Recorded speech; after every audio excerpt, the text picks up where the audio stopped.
Welcome to the Board Game Academics Podcast, where we explore the crossroads of scholarship, play, and practice. I'm your host, Christopher Carbone, scholar, educator, and of course, lifelong gamer. Each week this semester, we discuss with brilliant minds how analog games inform real-world practice, support meaningful challenge, and help us think critically, whether in the classroom, clinics, communities, or beyond. This week, I'm joined by Paul. Hey, Paul. Hey, Chris. Thanks for having me.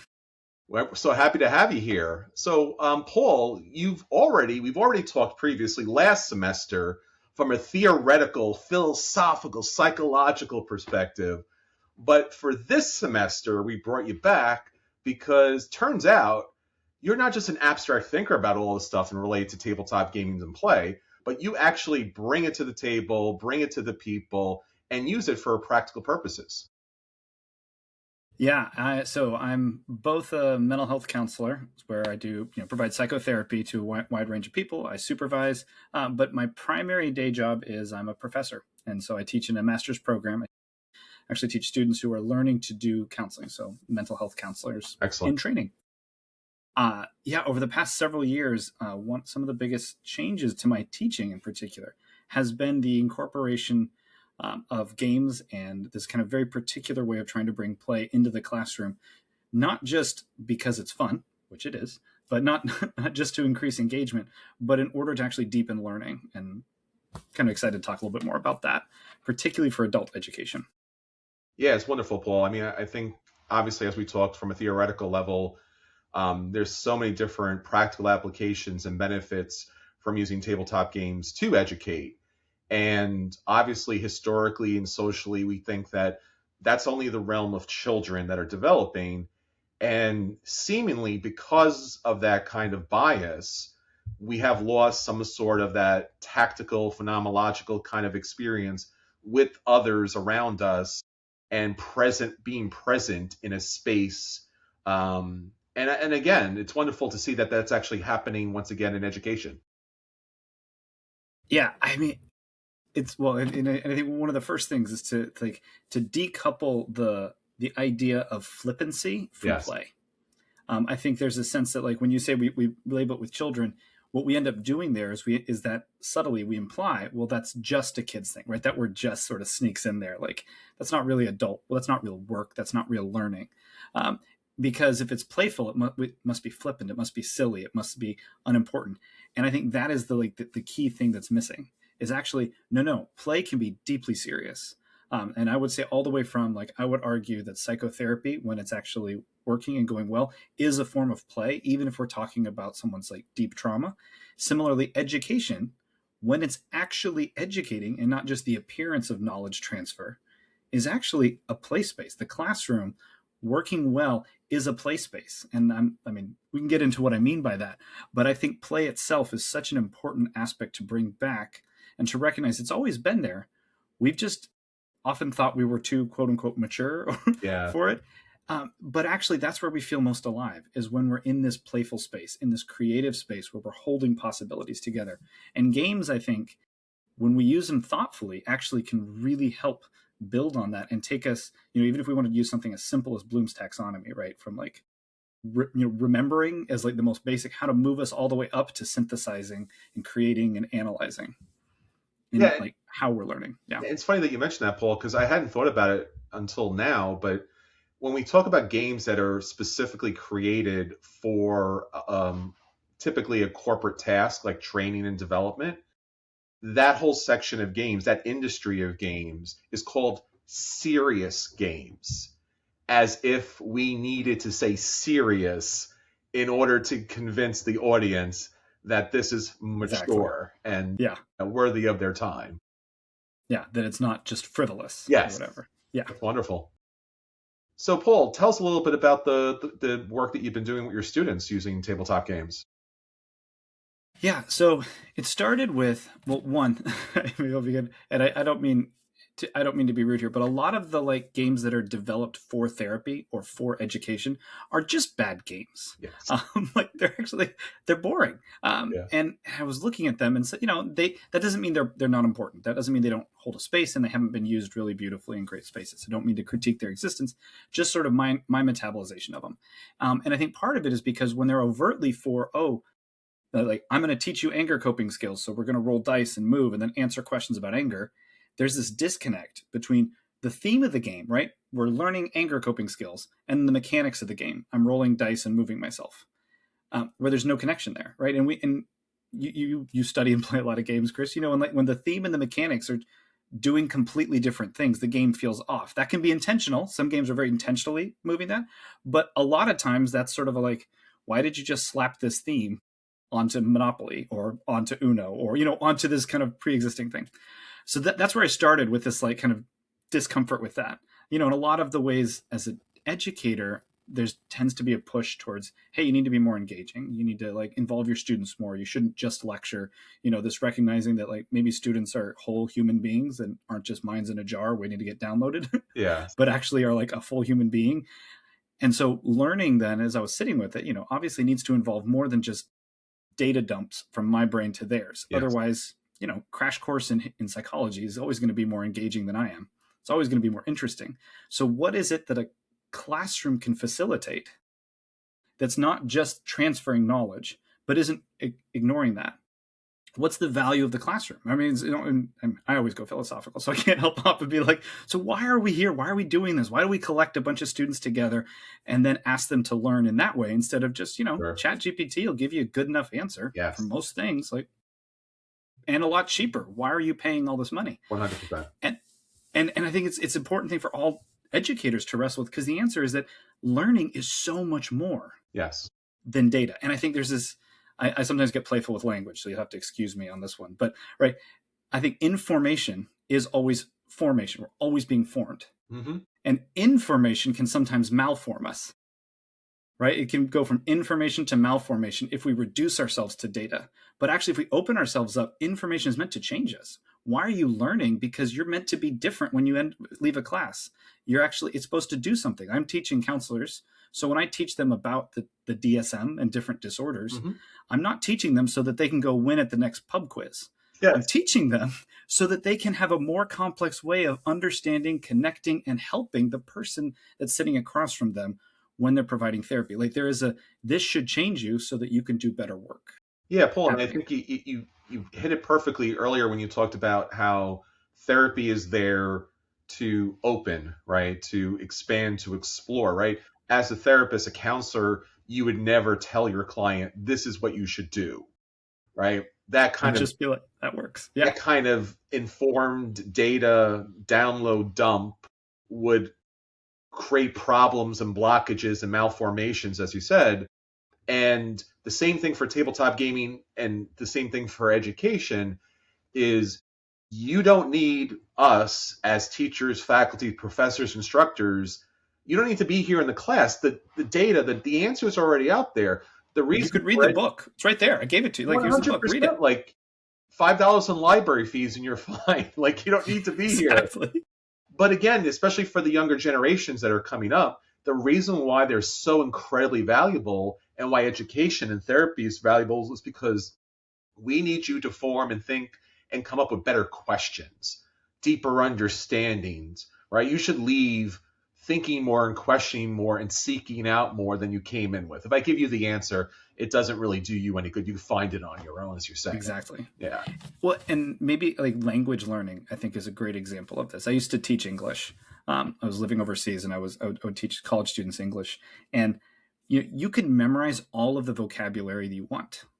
Like you could be like a human dictionary for whatever language you're trying to learn. But if you've never had a conversation, it doesn't help, right? You'll still get stuck and you'll then stutter and you won't be able to communicate or understand, because language is meant to be used. Yes. Language isn't just something that sits there. It actually shapes the way we think. And yes, like, in Turkish, the word shapka would be the literal translation for hat, but it actually doesn't mean the same. When I say shapka, I actually think of a different thing that goes on my head than I think of when I think the word hat, because it has different connotations, it has different uses, it has different meaning when it's spoken and when it's lived. So information is meant to be formative and is meant to change who we are and is meant to be lived out. And I think that's where I get really excited, because now classrooms, they're formative. We're not just learning, right? Because that's the simplest, that's the most basic. Being able to remember something and regurgitate it is the most basic form of learning. Yes. What classrooms enable is us to now have an experience, then to wrestle with, to synthesize, and therefore move beyond just the data, to take the knowledge and to take the vocabulary, put it into grammar, move it into our lived experience, and create a brand new sentence, right? Instead of just knowing a bunch of vocabulary, I want my students to become poets in the new language. I want them to be able to use it and speak beyond what's ever been spoken before, to use it to grow beyond it. I don't know, I'm getting excited there and philosophical. Great. All that to say, I think games are important in adult education because what they facilitate, and I will draw the line here. I will connect my dots here, because what I noticed is what a game can help facilitate more than just its theme is, what is it doing to you as a person when you're playing it? What does it feel like to care about these kinds of ends? And so, like a recent example, I told you I was currently actually, I'm in the middle of teaching a class on personality disorders. Yes. And sort of just trying to help my students understand what it's like. And so there's what I did is I took a spin on the game You've Got God, which if you don't know it, it's a game where, like, sort of meant to be played in the background of a party where everybody has missions, which are essentially goals you're trying to convince somebody else to do without them knowing you're doing that, right? So I'm trying to get you to go in the other room and put a hat on, but you don't know I'm trying to make you do that. And so I'm trying to manipulate you in such a subtle way to get you to do that. So I took a version of this and we played it in the classroom where students were trying to get each other to say certain words without knowing they were trying to do that. So, like, I'd have the word like slushy on a card. Oh, that's great. And you and I would be having a conversation and I'd be trying to steer the conversation so that you would say slushy. And when you did, I get a point, you lose a point, right? And so I just had this game in the background of the class. As I just sort of set up the class with that. And what it did is then throughout the class, every now and then somebody would jump up and be like, got him, and go put another like point on the board and take away somebody. And what it did for a class on antisocial personality disorder, which is all about avoiding weakness, it's about listening for what else is happening in a conversation, not trusting the surface conversation, but seeing it through this lens of weakness and power, is it gave the students this feeling of like, oh, this is what it feels like to always be listening on multiple levels. Yes. I'm now explicitly, and it's safe enough, it's silly, it's a game, and that actually makes it so we can safely do that and be like, oh, this is what it feels like. Not just this is the criteria for antisocial personality, but this is a little bit, and again, of course, it's limited, but it's meant to be a taste of what it feels like to work with or to inhabit an antisocial personality structure. And so it became this really simple way to incorporate the feeling of what we were talking about in the midst of us talking about it. And so at the end of the class, we were able to reflect and then actually tie in this criterion about it to like this felt experience of me as a student. Yes. It's that embodied experience, like you said, that felt experience. So it's more informative than abstractly reading a definition or the data kind of response to, oh, it means these things. Like intellectually, maybe it registers a little bit, but experientially, it doesn't compute. And really what you want to do is you want to have a felt sense of it, or like you were saying earlier, Paul, the problem about a lot of games, especially in the serious games area, is thematically they're not present, right? There's the function and there's the theme that's thrown on top of it, and somehow that's a thing. But thematically, you're now more engaged in that kind of process with others, and it sticks with you more, right? Like they often would say the best way to learn something is to teach it. Exactly. Yeah. And because, again, you learn something when you use it, when it becomes something that you do, something that comes out of your mouth, out of your body, that you interact with. And so when we can be thoughtful about incorporating games into a classroom, that becomes a way for students to, in a safe enough environment. Because some of this stuff, I mean, like I said, we're talking about antisocial personality or other personality disorders. These are really personal. These are really scary. These can be like, these are not like easy things that you want to be flippant about. However, if you're going to be a therapist, it's important to like be able to empathize with somebody that may have that diagnosis, or who you may be assessing for potential diagnosis, and you may be wanting to kind of understand their internal world. That's a big part of therapy. Yes. And so creating a space where students can literally play with it. Like try something on where they kind of have one foot in the real world, one foot in this sort of imaginary world, and they're able to kind of go between, gives them the felt experience of something where they can move to being creative with it instead of being locked in this sort of like pure data driven dictionary definition or purely imaginative. Now it's got no contents with reality, but it helps straddle that so that something more can bloom. Yeah, and I think for a lot of teachers out there teaching adults, there's a challenge because we are so rigidly structured and formulated to understand and process certain things in the way that we have learned and contextualized and grown up in. So giving somebody an opportunity to explore a subject, to engage with a subject, allows the accessibility to really take place, to find the way in which that they encounter and engage with and question and apply that kind of outcome and research and understanding and experience, instead of like, 1 + 1 is 2. And instead of, like, I have these 2 apples. What is it? Here, take the apples. What, like, let them juggle with it. Let them play with it. Let them understand, come to the conclusion in the matters keeping with them. Because they're already a formed adult at that point. And like you said, there's, as adults, there's almost something that can get kind of embarrassing about playing. Sure. Right. That's sort of like, well, I'm an adult. Like that's like you said at the beginning, that's a kid's thing. Yes. But when you can move into a playful space, right, you're actually in a much more open space to learn. Yes. When you're in a rigid, serious space, even just sort of cognitively how you're approaching the world is going to be far less open. It's far less creative. You're far less analytical. You're far less open to seeing different possibilities. I mean, it's why like the artists and the inventors are often like, they strike us as bizarre because they're open to these other possibilities. And so if we want to be changed by our education, if we want education to be formative, if we want to be learning and applying instead of just regurgitating, we're actually going to be far more effective if we're in a creative space. Yes. When we engage. And the other interesting part is you actually will remember it better. Yes. Like even just on a memory part, like if you have an experience with it, it stays within you far longer. And when you try to recall it, whether that's on a test or 6 months later when you're sitting in front of your client and they start acting in a certain way, the felt experience is a much better, even just like mnemonic trick of being able to pull that out of your memory and hold on to it, than that list that your teacher wrote on the board that one time that you had then jotted down 7 times to try to keep it stuck in your brain for a multiple choice test. It actually does that work even better. It stays with you.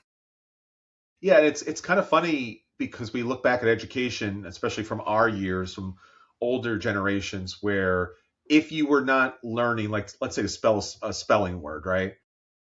I want you now to go write it 100 times, as if the method that was being applied to you that was not working for you, if you did it, 100 more times, somehow that would be better. Now, what we know then the talented classes would have creative ways of learning how to spell words and play with the words and work with the words. But the remedial side is, this didn't work for you. That's why you're here. Let's do more of it. Let's not double down on that. Let's not play. Let's not explore. Let's not challenge. Let's not bring your own individuality to that kind of learning state. Let's, again, regimentally beat you until you don't love education any longer. Yeah. So because education is just, it's rote and it's this like diminished, like I just have to, like, it's actually, again, I'm always going to go philosophical, but it's like the diminishment in that, if in that perspective that you just described, education is a loss of your humanity. Yes. It's like, forget who you are, just repeat what you were told. Whereas what I'm trying to argue education is meant to be is actually education is meant to like set you free. Like, why do you want to learn to read and write better? Because then you can speak more. Then you actually have like a much broader world. You can learn more if you can read better. You can communicate more if you can write better, right? It actually opens up possibilities. Education should be empowering, not diminishing. Otherwise, education becomes putting people into boxes. Yes. As opposed to actually setting them free, and we can go back to, authors like Paulo Freire who talk about like the whole idea of like the liberative aspect of education and what it's meant to be.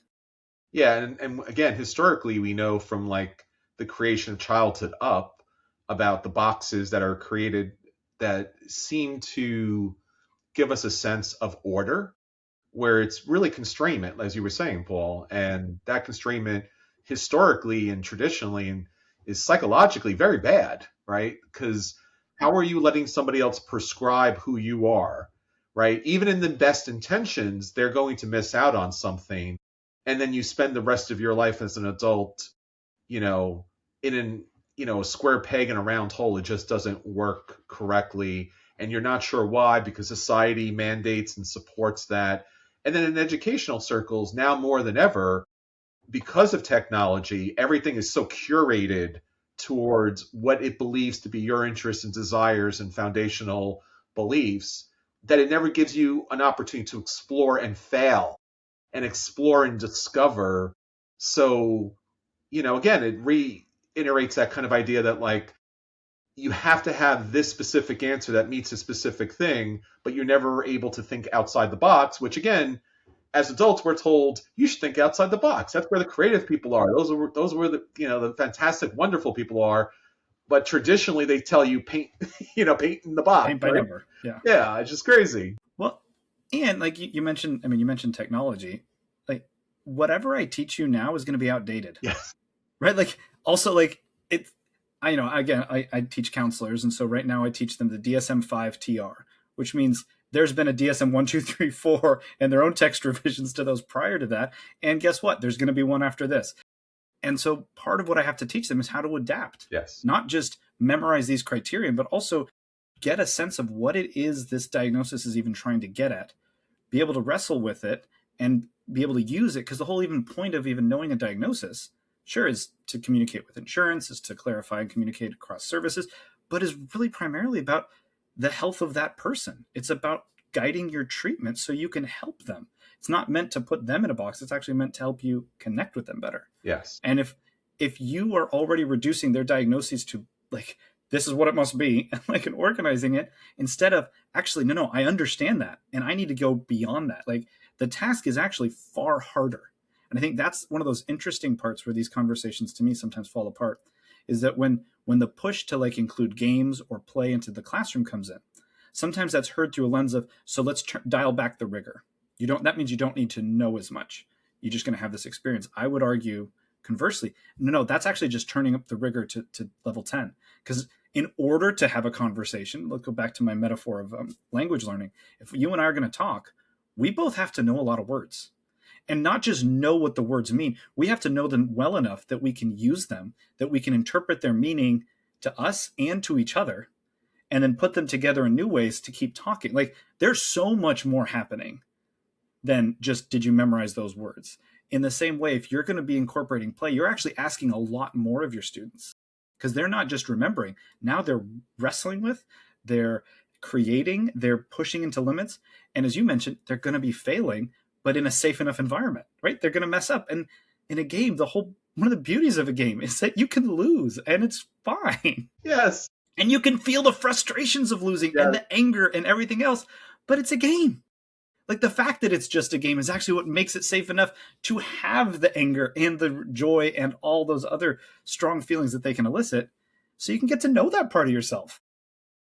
Yeah, and again, that's a part of themselves that probably because of the social cultural pressures of institutions throughout their educational career, that when they get to college, because I've experienced, I know you have as well, working with students, is 9 times out of 10, they don't really have a good sense of themselves. And in fact, the ones who seem to be incredibly sure of themselves are probably the ones that are most in danger of a crash hitting a wall, because again, you should be questioning, right? Like you should be open to experiences and doubt and decision making, right? Like there should be some of that. And as you said before, education's not about facts and figures, right? Again, that's what you're told, especially in higher ed, right? Did you pass the test? But again, if you're looking for a professional, work history and experience, that's going to be out of date. So really what higher ed offers is, can you think critically? Can you research critically? Can you,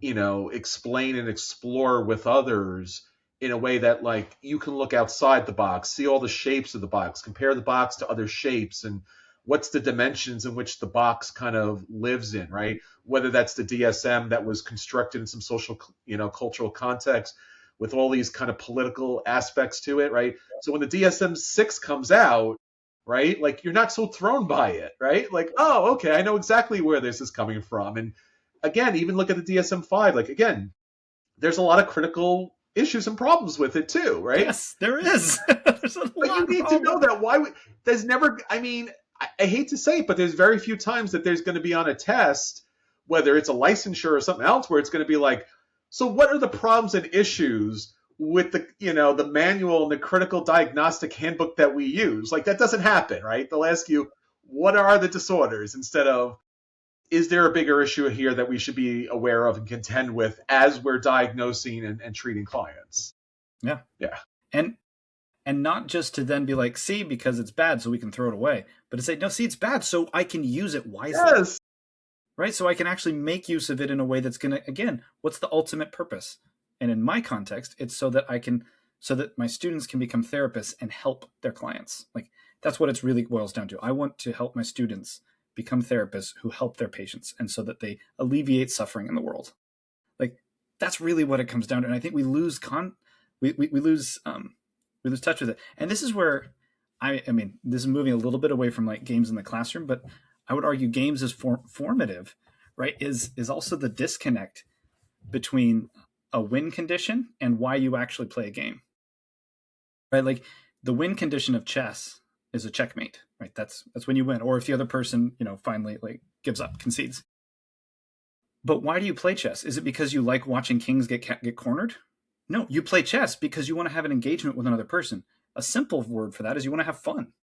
Yes. And so fun is this interesting thing that's both needs a win condition, right?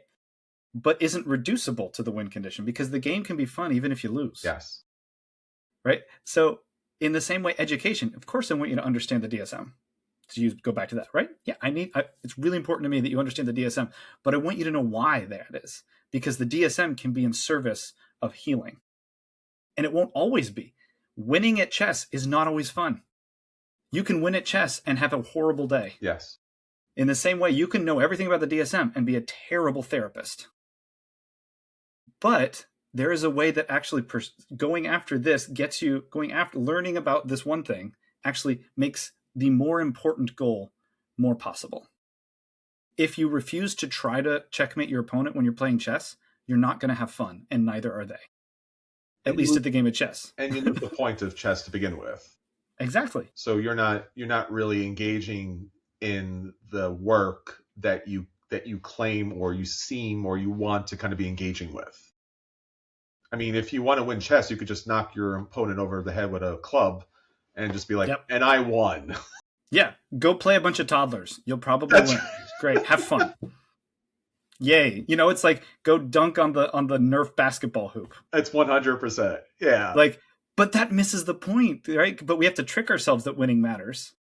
We convince ourselves we want to win in order to have fun, in service of something else. And I think in education that happens a lot. It does. We tell ourselves the content is absolutely important. And this is why I am big on having, the educational word is rigor. I like rigor in the classroom. I think education should be something it shouldn't be easy. This should be something, it's discomforting.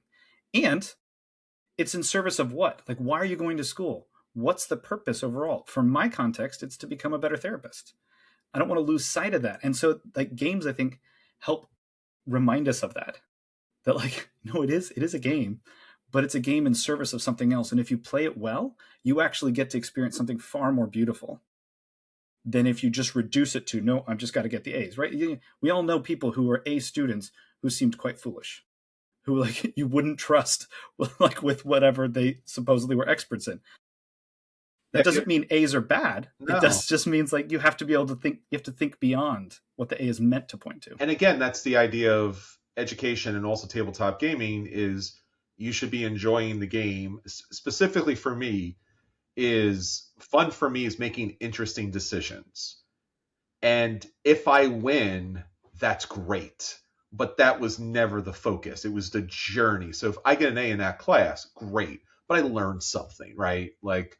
But I think for any teacher out there who's taught a college class, Paul, right, the scary comment or death nail, or again, depending on how you feel about it, is, will this be on the test? Right. And then again, that's an acknowledgement of a system that students have grown up in that has regimented them to believe that the only reason for education is regurgitation. And as educators, we never want that. We want them to think and believe and do creative, critical stuff. And because again, if they got past grammar school, then that should be taken care of. We know that you can memorize things, right? Unless you have some sort of challenge otherwise, it should be somewhat considerable that, like, yeah, you're in college, you can memorize things. Can you do more than that? And I think that's a lot of times where you mentioned, Paul, fun comes into play, because if you can think of education like play, then you don't shut your brain off if it's not on the test. You still want to continue to play, right? You want to continue to learn because it's fun. And really, that's what anybody teaching out there wants to get smiles from their students as you're talking, right? Instead of like, can I figure this out so I can get a point? Like, that's just not, Yep. Yeah. Well, and it's where this is, again, maybe steer me back, Chris, because I can Sure, go all sorts of places. But like, I think this is where, like, in some ways, good syllabus design is like good game design. Yeah. Right. I mean, it's very, because like, you're right. The A, the point is the victory points. Sure. And so just like you said, I want, what do I enjoy as a player? I want to make interesting choices. What makes a choice interesting is that some of them will get you victory points in one way, some will get you victory points in another way, some will move. Like, what makes the choice interesting for you is that you are telling yourself you're trying to win, but you have multiple interesting ways to get there and different decisions that could make it different. So the student does need to care about getting a good grade. Like, I do want my students to write good papers. I want them to do well on tests. I do want that. But I need to take ownership of, like, okay, so how have I designed the points so that in them trying to get that, they'll actually see beyond that. That in writing a good paper, they'll actually experience learning. And I'll take you one point further, or a little deeper dive into that, Paul, when it comes to games, especially like Euro games, where it's you have multiple options that you're going to take. So if you're like a worker placement game, and I think of a lot of when students are in college, right? It's a worker placement game. Where am I going to put my time and energy, myself into these spaces, right? So if you've ever played a Euro game or any game where you have to make strategic decisions, historically or generally early in the game, right, you never want to take the spot on the board that just gives you points, right? That's the trick. If you ever play a game and someone goes, oh, 5 points, I'm going to take the 5 points. It's like the first or second round. You're like, oh, no, they don't know how to play this game. You have to get early lead is always a stumble. Yeah, you have to get resources first. You have to build an engine. And again, the person who takes the points, like, that's a bad option. Like, that's the last thing that you want to take. Like, oh, I guess I have to take the points. And again, like in a grading situation, a student's jumping for the points instead of trying to jump forward and to learn and build an engine and to build an understanding so that later they can generate points and, a good paper, like you mentioned, Paul, right? Like, if I want to generate points, I go put my paper on ChatGPT. And I let that do the thing, and I get the points. But I never generated the engine of learning so that I can do that towards the end. Exactly. Yeah. And what allows you to sit in that, like, handling the anxiety of, oh, I didn't get the points this time, or I'm looking for something else, is play. Like, the fact that, like, you can hold, like, this is a game. This is safe enough to try something, because sometimes you'll do that and you'll lose the game, and that's okay. You come back to play. And so if we can create our classrooms with the atmosphere where, like, we're inviting our students to play, we're inviting them to see what it is they're trying for and to have an imagination for what is beyond that. What's beyond the A in this class? What's the real education, the learning, the formation you're actually wanting to experience? Sometimes I talk about it in terms of, like, differentiating training from education. Like, somebody who's well-trained doesn't have to think. They're like a technician. Or like, like a medical technician. If you call an ambulance, you don't want the ambulance medical technicians to come up and then, like, spend 30 minutes philosophically discussing about, like, what is health in the case of this person who's dying out. Like, what's really, you want them to stop the bleeding, get you to the hospital. Yeah. Right. Whereas you want perhaps your doctors, when you're at the hospital, who are trying to think of a course of treatment, to not just be like, well, ChatGPT said he was bleeding, so we should probably put Band-Aids on him. Yes. You want them to think about, like, who is this person? What else could be going on? What are all the different variables happening? What's the most appropriate diagnosis? And then given their context of that diagnosis in this human at this time, what does treatment look like, right? You want them to have this complexity. And that's education, where there's fewer answers and there's better questions. In training, there's fewer questions, but more certainty. But they actually help each other. But I think so often we foreclose all learning to just what's the answer, instead of realizing, no, the answer today is meant to facilitate tomorrow's question. Like, you learn this answer so that you can ask better questions later.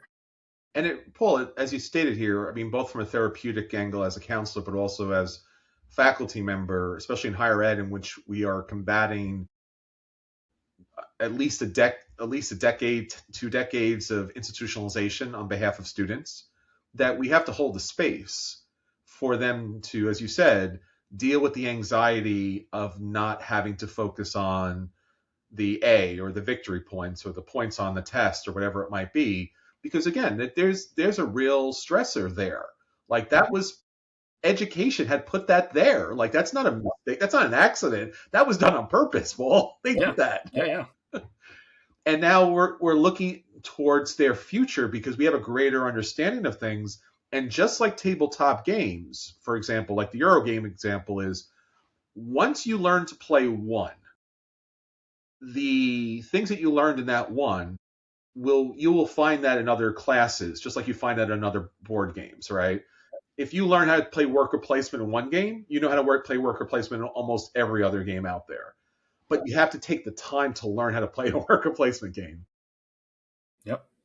And then then that's when games get fun, right? Then you get a game like, I think I see Dune Uprising behind you, Dune Imperium behind you, right? Like, where it's like, is it part worker placement? Is it deck building? Is it area control? Where it's like all these, then they'll come together and it becomes something different. Yes. And so it's like, oh, that's fascinating. Now I have to, like, actually unlearn some of the ways I default learned there, but now I actually go beyond that. Yes. And that's where it gets creative and really fun. So maybe I'll just try to bring us all the way back to, like, games in higher ed, right? So we've talked about, like, on one hand, thinking about bringing in games, not just because of thematically, like, I'm teaching about Dune, and so let's play Dune, but actually thinking through, like, what is the felt experience I want my students to have in relationship to this content? And how do I get them to relate to it differently, right? And I think on one level, actually, I've really enjoyed the proliferation of different types of party games and their use in classrooms for that very thing. Actually, there's some real simple mechanics that can make you relate to each other in different ways that can be really fascinating and helpful in a classroom. And then on another level of how games themselves become a really helpful metaphor of what a classroom could be, right? It's kind of a giant semester-long game. And, like, yeah, you get to dole out the victory points, but if you set the game up well and you engage each other and you keep the container of play, you actually keep learning and education and formation at the forefront of the student's experience. And they start not only learning the content, but being able to, I would argue, like, transcend the content, push it into new novel spaces that, like, I love teaching because I learn. Even if I've taught the class 10 times, I've never seen this content with those students. And they take it into fascinating places that is, if they were just memorizing the way I did it, neither of us would grow. That's true. But because they're taking it and they're pushing it and asking it in questions that I haven't heard before, we both learn something. And it becomes this, like, kind of like, whoa, who knew that was possible type of experience? And those are the classrooms that are like, oh yeah, this is why I like to teach. Oh yeah, this is why I like doing that. It's transformative for everyone involved. And I think that's oftentimes the part that we miss out on, and maybe the part that we can mock, from, like, faculty who laminate their class notes. Right, like you said, that curriculum development needs to hermeneutically kind of expand and grow and change as we have experienced other classes, and, like, what else can I do? What else can I bring to the table? So the tabletop game experience, the play experience that we're trying to bring to students, we also have to think that contextually as far as, curriculum development overall and, syllabus development, as a rule book to, understanding and success. Yeah. Ideally. I mean, game design, you got to iterate. If you play test a game and it doesn't go well, yes, maybe your players were having a bad day and maybe they should try harder, but also, like, maybe there's something about the way you set up that game. Like, maybe you should tweak the rules. maybe there's something to do it differently, right? Like I think, yeah, there is some playfulness, like, for both sides. Like, students, can you move into a play space with your classroom? Yeah. So that instead of the anxiety of I'm going to fail at life or I can't do this if I get a bad grade, that's actually going to make it harder for you to learn, and you're going to get in your own way. And teachers, can you work to create a safe enough space where play can emerge and where you're thinking quite thoughtfully about, like, if my student's trying to get a good grade on this assignment, will they actually be learning? Or is getting a good grade on this assignment actually going to, like, short circuit the learning because they're just going to be sitting there memorizing something? Yeah, right? Teaching towards the test is never, nobody wants to do that. Yeah, or, or teaching towards something that's going to be gone later. Like, are we teaching them so that in accomplishing this task, they'll actually grow in the way I want them to grow? Yeah. And if not now, then when, Paul? Well, are they going to have that opportunity again to do that? And that's one of the challenges that we're finding within higher education. And it's one of the things that we're trying to address using tabletop games in a higher education settings. Paul, you mentioned a lot here, and obviously people want a lot more of this so that they can improve their own educational setting, their own curriculum, their own syllabi, their own classroom activities. We have a little bit of a conference coming up, Tabletop Scholars. Yeah, we do. Yeah, buddy. You were at the one in the fall. That's for our theoretical research one. This one, of course, is for practical applications. Everything you've been talking about here today, and it's going to be April 17th to the 19th is going to be the opportunity for people to actually meet with colleagues, sit down with colleagues in their particular area of expertise, and engage with commercially available tabletop games that are fun, and try to find out if there are games that might work best for their colleagues, and to rate those games, for us to credit those games so that more people can get to know how games can have an impact in their particular area of expertise. Now, the big news is there's a pre-conference that's all about training and development, workshops throughout the day. And Paul, my friend, you're doing a workshop, buddy. Yes. So tell us more about that.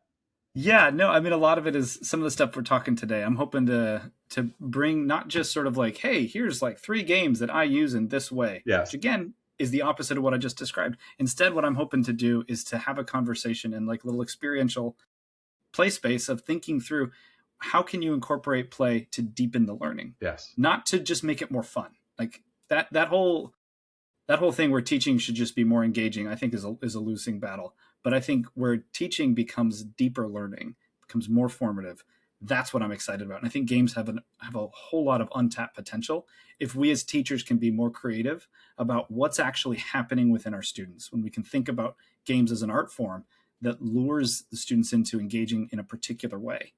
And so I'm hoping to provide some kind of scaffolding for thinking that way, and then open the spaces for both play, reflection, and then kind of group discussion on what this can look like in different kinds of adult education, higher education scenarios. Yeah, your work and the application of your work with your students in higher education and the outcomes of that, I think, is something that typically we don't talk about. And really, I think that's something more people need to hear so that they can find games that work well for their particular field of interest and find how that they can best apply them, how they can talk to their administrators about actually using them, because every once in a while you do have an administrator who's a little questioning, as we mentioned at the beginning of the podcast. And also to be able to engage with students in that kind of open space of play, because again, it's something that we all have intrinsically within us, like riding a bike, but it's something that we probably haven't tapped for a very long time. So coming back to it and knowing that there are positive outcomes educationally for it, I think is incredibly reassuring and inspiring, Paul, because I think now more than ever, especially with AI looming in the educational sector, I think we need to look forward to a new form of education that is part of who we are, just part of our culture, our humanity, our society. And tabletop games is a really good way to kind of tap into that. Yeah, I think every teacher, right, should on some level be wrestling with, like, couldn't my students just Google this? And now, like, couldn't they just ask ChatGPT this? Like, Yeah. Doesn't Claude know this better than I do? Couldn't Claude say this better than I can? And I think if we've reduced our jobs, if our imagination for teaching is just students hear this from my mouth, then you're right, you could be replaced. Right, that's it. But if if we can cultivate an imagination for how education is so much more formative than that, where that's just like, to me, that actually opens up opportunities for like, great, I don't have to waste my lesson with a lecture. Now we can actually get into using and wrestling with this material, because the students can come and know it. Like, we can actually, that part's taken care of. Wonderful. Now we can actually do something formative. And like the role of teacher moves from just like passive speaker into engaged participant in the learning process. That's a lot more exciting to me. I think opens a lot more possibilities.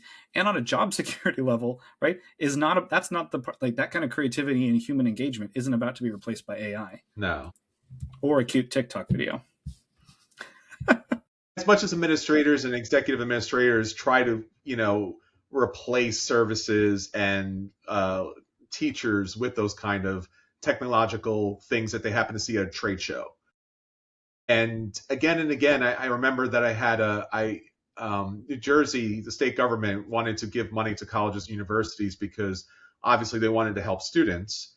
And they were like, what programs should we buy for you? And I'm like, we don't need programs, we need people, right? And that was very surprising to them, that it wasn't a particular technology, because again, technology is wonderful.